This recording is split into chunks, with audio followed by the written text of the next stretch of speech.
I got an interview in animation to work at the studio, and I worked on Peter Pan, I worked on 101 Dalmatians, I worked on Lady and the Tramp, and I was really interested because eventually Walt was reaching in and grabbing all the different people to come work for him for the Disneyland project, and so I was asked to do that. And then they said, okay, well, you got a job there, but they also told me that I had probably the worst portfolio of anyone that was ever hired in animation at the studio. So I hold that record, I think.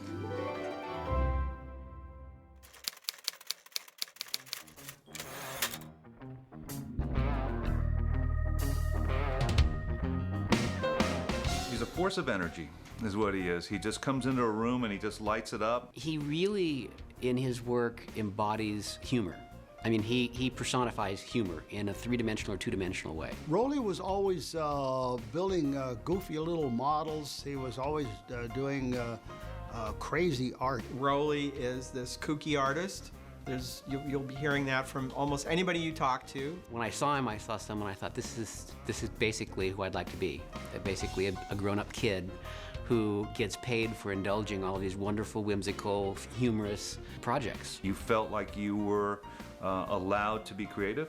It felt like you were encouraged to be creative, and it was demanded from you. He knew how to not only have a great time with his own imagination, but to inspire everybody else around him. There's something about when Rolly does a piece of artwork, when he draws something, you know it's Rolly. Some of his art was a little bit on the risque side, but I think Walt kind of appreciated it because it showed that Rolly he was a fearless creator, fearless artist. He always got Walt's attention by his general manner, because he was sort of what you typically the kid that never grew up. If you were going to distill theme park design down into one individual, if you looked up theme park designer in the encyclopedia, there ought to be a picture of Rolly, right after Walt. And I think the bottom line with me, because I wasn't that much of an illustrator, was my imagination. I think Walt liked my imagination.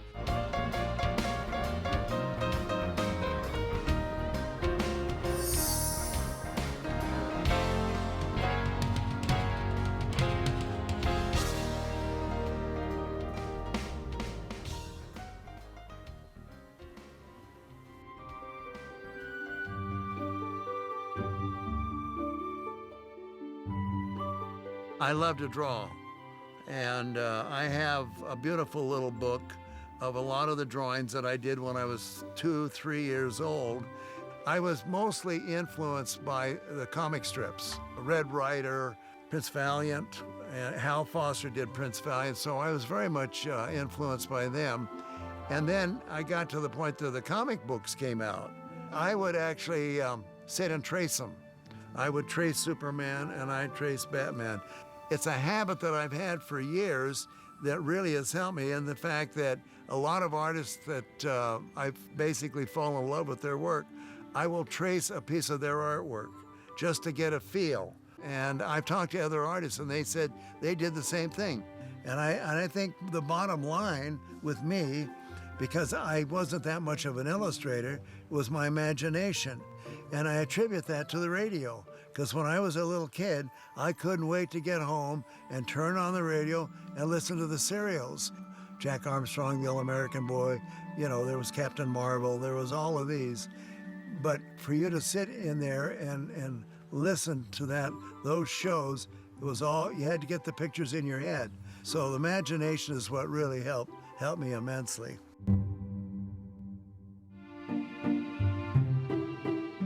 It was Christmas in 1952 when Rolly and his mother were having a holiday meal with friends. As fate would have it, one of the women at dinner had worked at Disney Animation. Rolly mentioned he had wanted to work at Disney since he was a child. Well, one thing led to another, and before he knew it, Rolly had a job interview at Disney Studios. After an interview and an animation test, they took Rolly upstairs and said, "Rolly Crump, we'd like to hire you to work at Disney Studios, and we'll pay you $35 per week." Well, Rolly was making more than twice that much working as a dipper at a ceramics studio. So he told Disney Studios he would have to go home and think about their offer. Rolly told his dilemma to his mother. She only had one thing to say. "Rolly," she said, "you've always wanted to work at Disney, so go for it." And so Rolly began his career at Disney, working in the animation department as an in-betweener. I worked on weekends building sewer manholes so I could afford to work for Disney. Now, working for Disney was $35, and lowering bricks and mixing mud on Saturdays and Sundays, I made $40. So I was making more money in 2 days on the weekend than I was, working at the studio. But it was a love, because going to work every day was just heaven. When they decided to do 101 Dalmatians, and I was working for Eric Larson, and he did all the puppies in the one sequence when they were watching television. And so he animated all those scenes, and when the scenes came back, he'd hand them to me and he'd say, "Okay, Rolly, do the spots." So I animated all the spots on those puppies in that one sequence. I mean, I think the sequence, I forget what the number of it was and how long it ran, but I was doing spots for 6 months.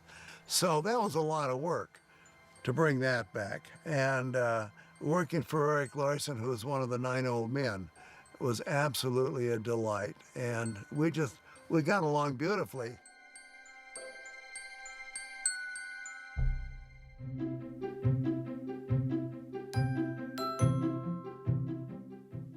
The story about how Rolly got brought to WED at the time was his Propeller exhibit. And so this crazy Propeller exhibit that he came up with these little brandy snifters, and there were all these different versions of little spinning propellers. This is the pencil that changed my life. And it sounds kind of strange, but it's really true. A little clip is what holds the eraser in the pencil. One of the fellows I worked with had taken a clip out of that pencil and put a dent in it, and he made a little propeller. So I went back and I started making propellers that were bigger with strings hanging on them. I had little sticks that I glued together with pins at the top, and I'd have 6 or 7 propellers up there turning. T. this friend of mine, said, you should have an exhibit of those. Because in the library at Disney Studios, a very small library, but everyone could have an exhibit in there. So I had my exhibit. While I was having my exhibit, I got a call from the librarian. And she says, "Walt came in and saw your exhibit today." And I said, "Oh my God." I said, "Oh Jesus." And she says, "Oh yeah, he came in and saw your exhibit." The bottom line was, 5 years later, Walt remembered. In fact, it was those propellers that got me the job with WED. He loved them, but he kept them tucked up here in his head.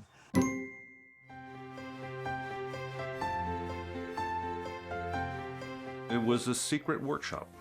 From what I understand, Walt was tired of being told by the folks at the studio what to do and how to do it. And so he had done the animation, and he had become interested in doing the theme parks and the World's Fairs and the trains and all those other things. And I think he had the time and the money to open up his own place. And it was really kind of a magical, secret lair. We were very aware that we were in a very, very unique, elite group of creative people. The fact that some of that might have been because of Walt's enthusiastic leadership of always this, what if we could do this and what if we could do that. Walt had a meeting, and they were deciding to bring more people from the studio to work for WED.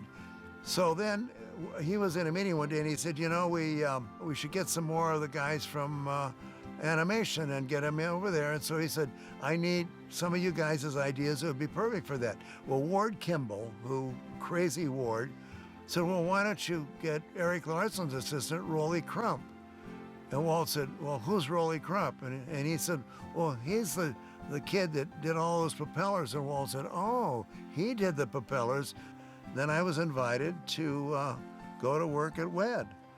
And the first day I met Walt, when I was introduced to him, and he says, "Roland, it's nice to have you aboard." And I said, "Well, thank you, sir." I said, "Walt," I said, "Excuse me, Mr. Disney," I said, "it's a pleasure for me to meet you and be part of this organization." He said, "The name is Walt, and don't you forget it."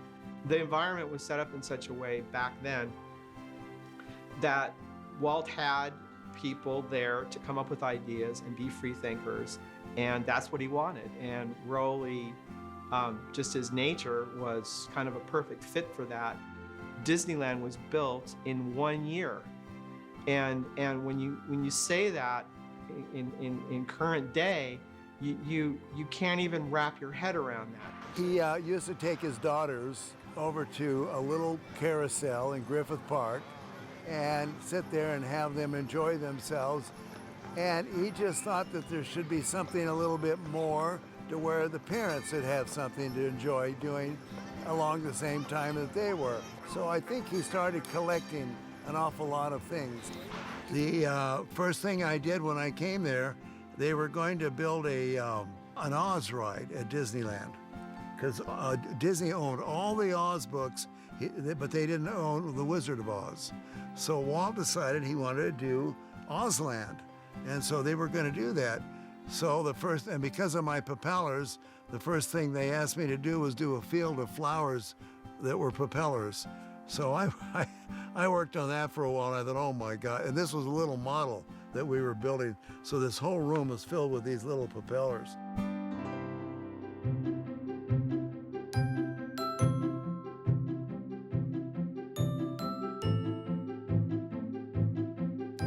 Rolly designed a lot of things. The one thing that he did that I think he would probably tell you that's his favorite, was the Tower of the Four Winds for the Small World in the World's Fair.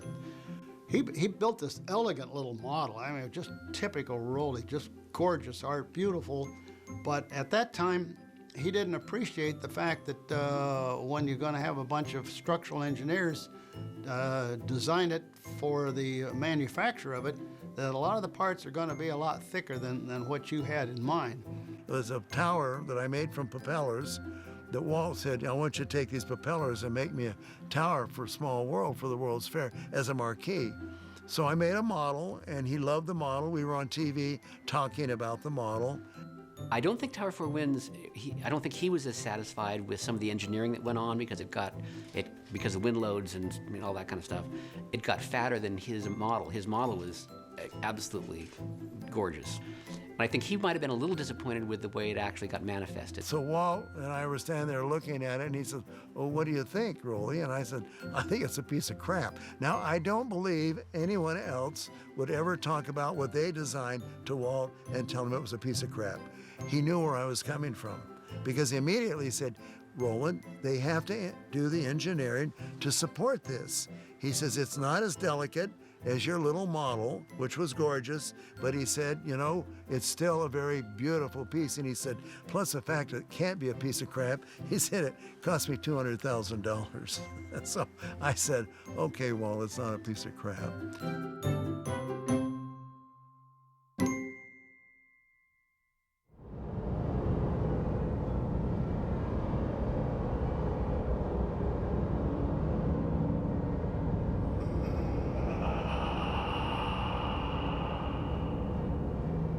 Well, every time I come to Disneyland, I have to go on the Haunted Mansion because it's my favorite ride.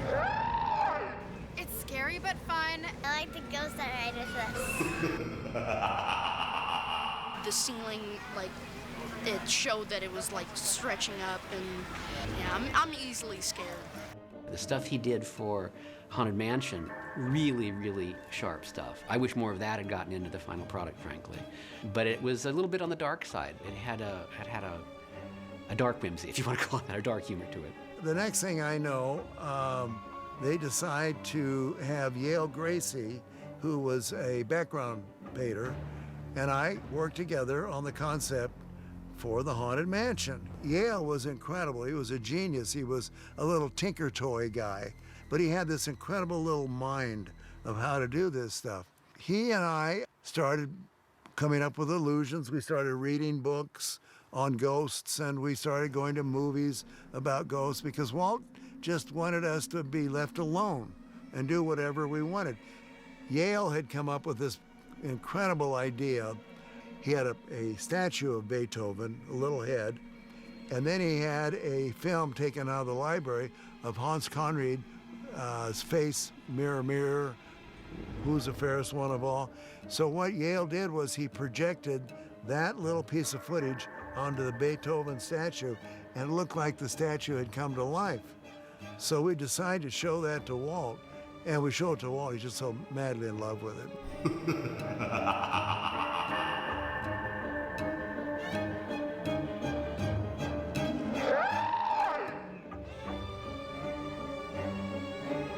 Originally, when Yale and I were working on it, it was a walkthrough. There was not a ride. So we would take you from room to room, and each room you'd be in there for at least 3 minutes. So if you're in there for 3 minutes, you could stage this, do it, and I think it would have been a 10 times better mansion. And it was operations that panicked. They thought that, you know, people will be, if they're running loose, God only knows what they might do. So that's when they decide to make it a ride.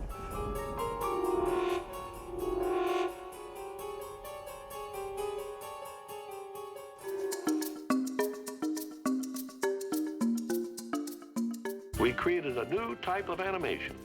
So new that we had to invent a new name for it. Audio animatronics? Right, audio animatronics. It was kind of cute because this was the first meeting with Walt on the Tiki Room. And so this was the first thing that Walt saw. And he looked at it and he said, well, you know, he turned to John because he knew John had done the illustration. He said, we can't have birds in there. And John said, well, why not? He says, because they'll poop in the food, because it was going to be a restaurant. And John said, no, Walt, it's not going to be real birds. He said, it's going to be fake birds, stuffed birds. And Walt says, Disney doesn't stuff birds and put them in the restaurant. And so he said, no, Walt. He said, they're little mechanical birds. And Walt said, oh, they're little mechanical birds. And John said, yeah, we're going to have mechanical birds. And one of the other guys said, well, yeah, you know, we're going to have birds all over the place so they can chirp to each other. So you can sit in a restaurant and listen to these birds chirp to each other. And Walt said, oh, we're going to have birds chirp to each other. There's this whole tiki culture, and Rolly's artwork regarding the tikis from the Tiki Room and the whole tiki thing, you know, Rolly is sort of revered in the tiki culture and community. You know, he is a god in their world. The tikis look neat because he did them. Because they had that surreal edge to them that he can add to stuff. Walt said, Rolly, in the pre-show area, we're going to have some tikis out there, and they're going to tell stories. So he says, Rolly, I want you to design the pre-show tikis. So I said, okay. Well, luckily, John Hinch was a good friend of mine. I went to John. I said, John, what the hell do I do? He said, well, the best thing you can do is some research. He says, get a book out of the library about the gods and the tikis of the islands of the Pacific, which I did. And it was kind of interesting because I found this book called Whispers on the Wind. And Whispers on the Wind was written by missionaries that lived with all the islanders. And so she wrote down in the book all the myths and legends that they had, which was the Bible for me. So then I was able to reach in and do some sketches of what some of these tikis might look like and a story behind them. I had never sculpted before in my entire life, so the first piece I ever sculpted was Maui at Disneyland. And the cute story was that once I finished those sketches and Walt bought off on them, I went to the head sculptor and I said, Walt bought off on these, so we got to get them sculpted. And Blaine said, I don't have time. And I said, well then, who's going to sculpt them? He says, you are. I said, I am. And I never sculpted before. So Maui was my first one. And I ended up sculpting 80% of the tikis in the Tiki Room, which was just a marvelous, marvelous story.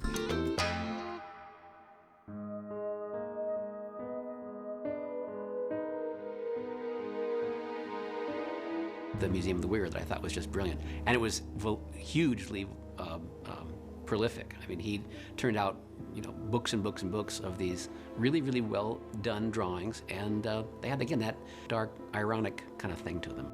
We decided after we came back from the World's Fair to work on the Haunted Mansion again. So I thought, I'm gonna have to do some sketches that really are different, something that's kind of unusual, something that's weird, something that's strange. And one of them was a candle man. I did a candle man. His fingers were the candles, and the drips were coming down, so he was actually melting right in front of you. I did chairs that stood up and talked to you. I came up with the concept of the seance room. So I did a whole series of these pieces of art because I didn't have anything else to do. And so we had about a 3-hour meeting with Walt on all of this. And he says, what's this stuff in the corner? And so Dick Irvine said, well, that's what Rolly's working on. So Walt said, what are you working on, Rolly? And I said, I don't know. And Walt was saying, this stuff's really weird, Rolly. And I said, yeah, I know, but I said, I really feel that the Haunted Mansion needs something other than just the straight ghost stuff. Well, the next morning, I come to work, and Walt's sitting in my chair at 7 o'clock in the morning, and he's still dressed the way he was when he left the day before. And the first thing he said to me, you son of a bitch. And I said, whoa, what? And he said, I didn't get an ounce of sleep last night because of all those sketches you showed me. And I said, oh, God, I'm sorry. And he says, no, don't be sorry. He says, what we're going to do is we're going to have a museum of the weird. This is Rolly Crump, who for the How do you do? project here is sort of acting as the interior decorator of a house of illusion. What do we call it? Museum of the Weird. Museum of the Weird. You go through the mansion, and then when you exit, you have to go through the Museum of the Weird. And I said, God, Walt, that's great. And then he said, get the rest of the guys. And Walt went into a half-hour presentation of the Museum of the Weird. And then he said, I'm going to go home and go to bed now. And he turned around and he left. But that just showed you the old man was so beautiful. I mean, if there was a spark of imagination there, he helped pick it up and run with it.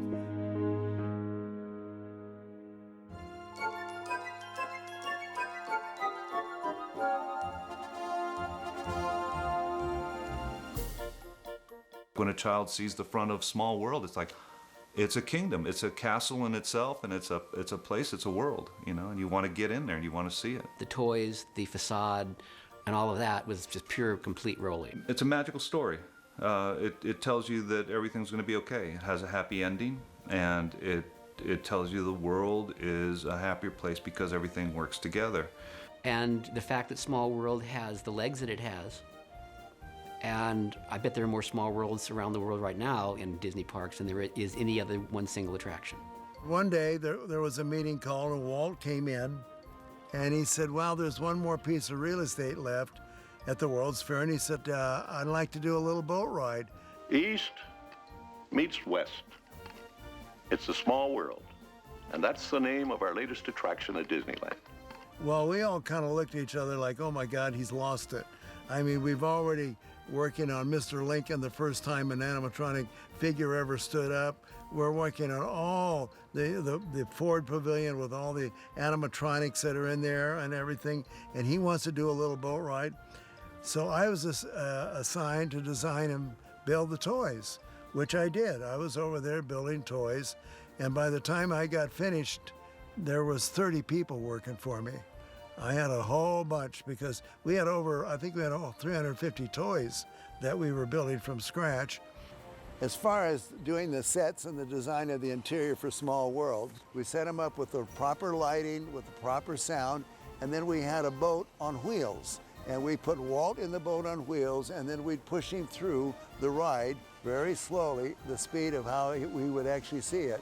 And so he'd look at it, and then after we'd push him through, he'd get pushed through again because he always wanted to take time to see things. And then afterwards, he'd sit down with me and give me some suggestions. What was really interesting, we designed it, built it, and installed it in 9 months. And no attraction built by Disney has ever been done in that time frame.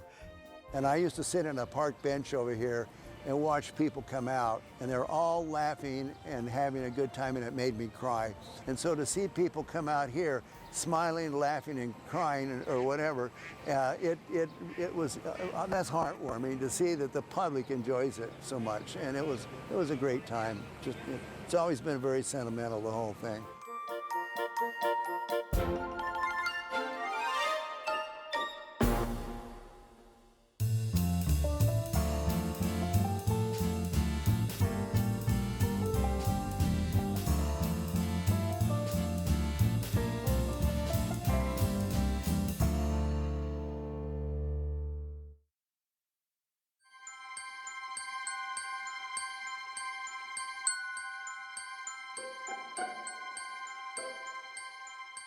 So I knew it was a big deal, and so I was talking to my sister Roxanne, and she said, Dad mentioned this Legend Award, and I asked him about it, you know, that was coming up, and he kind of passed it off like it really wasn't any big deal. I said, it's a big deal. It's a big deal. A few years back, I did get the Disney Legend Award, which was very, very special. I really enjoyed that. It was held at the Disney Studios. But coming here for the window was far more impressive because all these years, from the very first time I ever came to Disneyland and I saw the windows, I just thought, oh my God, what a wonderful, wonderful reward that is to have your name in the window and of course what it is that you did. And the award was unbelievable. It was a celebration. It was probably one of the happiest little parties I've ever attended. Thank you very much and welcome. We are gathered here today in this timeless township to pay tribute to two sensational citizens whose lifetime of work has helped make our land a better place.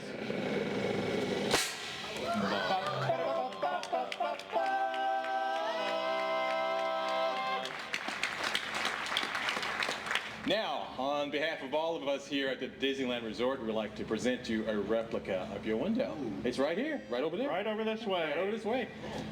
Ta-da!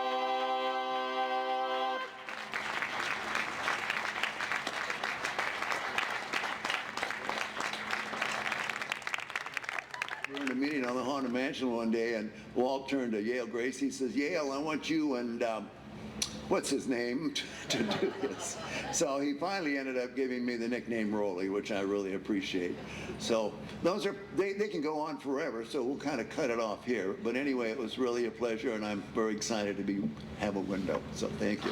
Rolly Crump, ladies and gentlemen. A lot of people say, oh, what was your favorite project? They were all my favorite projects. The thing I love the most is a challenge. To be asked to do something that you've never done before. And that's about as exciting as you can get, because that believe it or not, that's where the imagination kicks in. As soon as the imagination kicks in, then all of a sudden you're on your way. I think the one thing that Walt taught me more than anything else was the big picture. He always saw the big picture. He had a vision and he knew exactly what it was going to be and how to get there.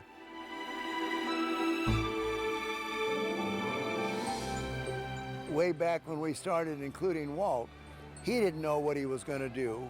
He didn't have a clue, and neither did we, but he knew it was going to be something special. The interesting thing about it was we just made it up as we went, and we ended up doing things that we never thought we'd ever do before. So I think it was just like that Nike commercial says, just do it. That was Disney. He just did it. So I'm very proud to have been part of it.